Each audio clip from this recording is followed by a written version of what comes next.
On commence par choisir au hasard un sommet du graphe. Et je vais choisir par ordre alphabétique. Je prends le sommet A. Et on considère toutes les arêtes adjacentes à A. Donc on a l'arête AG, l'arête AF et l'arête AB. L'arête de plus petit poids est AF. Donc on marque cette arête. Et on marque aussi le sommet adjacent à A sur l'arête. N'est-ce pas? Donc on marque le sommet F.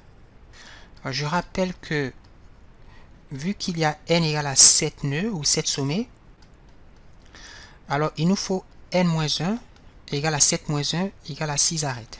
N'est-ce pas? La CPM doit contenir 6 arêtes.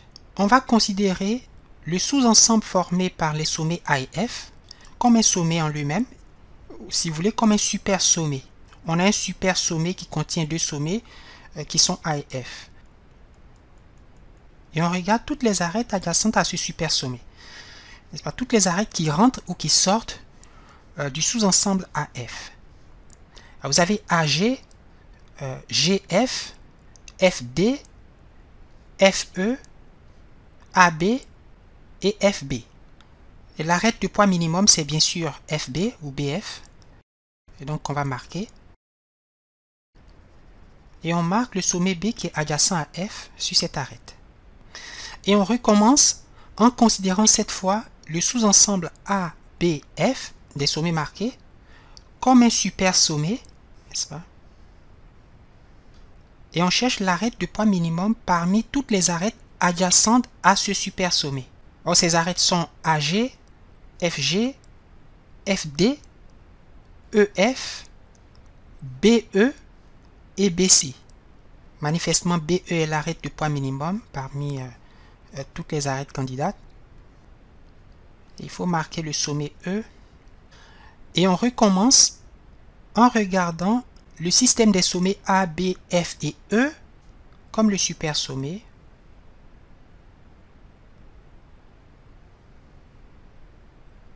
Et les arêtes adjacentes sont AG, FG, FD, ED, EC et BC.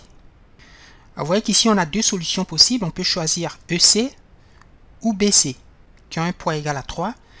Prenons BC. Et on marque le sommet C. Et donc la remarque ici, c'est de voir qu'il peut y avoir plus d'un seul arbre couvrant le poids minimum dans un graphe. Il ne faut pas s'énerver au moment de choisir entre plusieurs arcs de même poids. On peut choisir au hasard l'un des deux. Et l'algorithme de prime est correct dans le sens où, en suivant les étapes, on trouvera certainement un ACPM et la valeur du poids de cet ACPM sera minimale. Le nouveau super sommet contient les sommets A, B, F, E et C et les arcs d'adjacence sont AG, FG, FD, ED et CD. Alors, on a deux solutions possibles. On peut choisir FG ou ED. N'est-ce pas? On peut choisir FG ou ED. Prenons FG et marquons le sommet adjacent. N'est-ce pas? Alors, on a 1, 2, 3, 4, 5 arêtes. Il nous en faut 6. On va considérer le super sommet formé des nœuds A, G, F, B, E et C. Et les arêtes adjacentes à ce super sommet sont GD, FD, ED et DC. Et l'arête de plus petit poids est GD. Donc on inclut l'arête GD dans l'arbre couvrant de poids minimum que nous sommes en train de construire ou de découvrir. Et on marque le sommet D. Alors on a 1, 2, 3, 4, 5, 6 arêtes. Et l'algorithme termine. On a trouvé un arbre couvrant de poids minimum et dont les arêtes sont FG, FA, FB, BE, BC et GD. Dessinons cet arbre. Donc on a F, FA, FB, FG, GD, BE et BC. BE et BC. Et les poids pour FA, on a 3.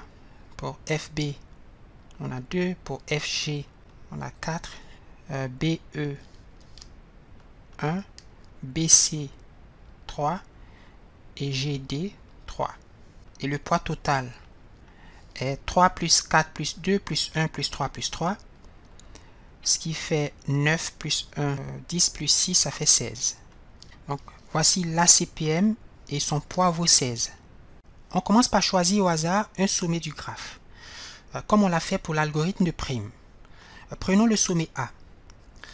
Donc, on choisit A et on marque l'arête de poids minimum parmi toutes les arêtes adjacentes à A. On a AG, AF et AB. L'arête de plus petit poids est AF. Donc, on inclut AF dans l'ACPM. Et comme on l'a fait pour prime, on marque aussi le sommet adjacent à A, c'est-à-dire l'extrémité F de cette arête. Donc, jusqu'ici, l'algorithme de Solin ressemble étrangement à l'algorithme de prime. Et on recommence. Parmi les sommets non marqués, il y en a 5, B, E, C, D et G. On choisit au hasard un sommet, par exemple le sommet B, qu'on va marquer. Et on cherche de toutes les arêtes adjacentes à B, l'arête de plus petit poids. Donc on a BA, BF, BE et BC. On choisit BE. Et on marque le sommet E. Et on recommence avec les sommets non marqués. Donc on a C, D et G. Choisissons au hasard un sommet. Je prends C, que je marque. Et je regarde toutes les arêtes qui ont pour extrémité C. On a CB, on a CE, on a CD. Alors, BC et EC ont un poids égal à 3. Je vais choisir l'un d'eux, prenons BC. Et on recommence avec les sommets non marqués. On a G et D. Donc, je vais marquer D. Et l'arête de plus petit poids, parmi GD, GF, GE et GC, eh bien c'est GD. On inclut donc cette arête dans l'ACPM et on marque le sommet G. Alors, tous les sommets sont marqués, mais il y a 1, 2, 3, 4 arêtes. Nous avons n égale à 7 sommets.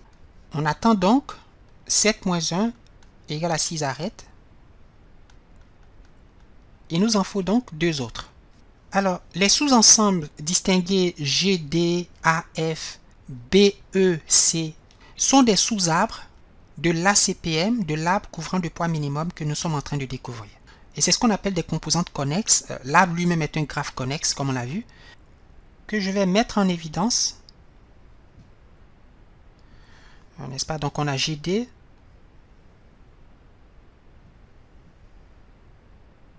on a AF, et on a la composante connexe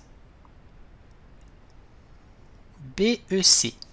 Et il faut regarder ces sous-ensembles de sommets comme des super sommets d'un nouveau graphe auquel on va appliquer la procédure de Solin. Le nouveau graphe comporte 3 sommets, 3 super sommets, GD, AF et BEC. Choisissons donc au hasard un sommet ou un super sommet. Prenons AF et regardons toutes les arêtes adjacentes à ce super sommet. Donc on a AG, on a FG, on a FD, on a FE, on a FB et on a AB. L'arête de plus petit poids, c'est FB. Et donc on inclut cette arête dans la CPM. On a maintenant 2 composantes connexes. La composante GD et la composante ABFEC. Ce sont 2 sous-arbres de l'arbre couvrant de poids minimum que nous allons découvrir, n'est-ce pas? Donc, voici nos 2 sommets. Donc, on a ce sous-graphe, on a ce sous-arbre. Les arêtes adjacentes sont AG, FG, FD, ED, EC. Vous voyez qu'il faut choisir ED ou GF. Choisissons l'arête FG. Et voici l'arbre couvrant. Donc, avec sa racine F et les branches A, B, G. Et puis la sous-branche GD, et BC et BE. Les poids sont 3 pour FA, 2 pour FB, 4 pour FG, 3 pour GD, 3 pour BC et 1 pour BE. Et donc ça, c'est notre arbre couvrant du poids minimum. Et son poids vaut 3 plus 4 plus 2 plus 3 plus 1 plus 3, et ce qui vaut 16. Et c'est cette valeur qu'on a trouvée avec les algorithmes de Kruskal et Prim, n'est-ce pas?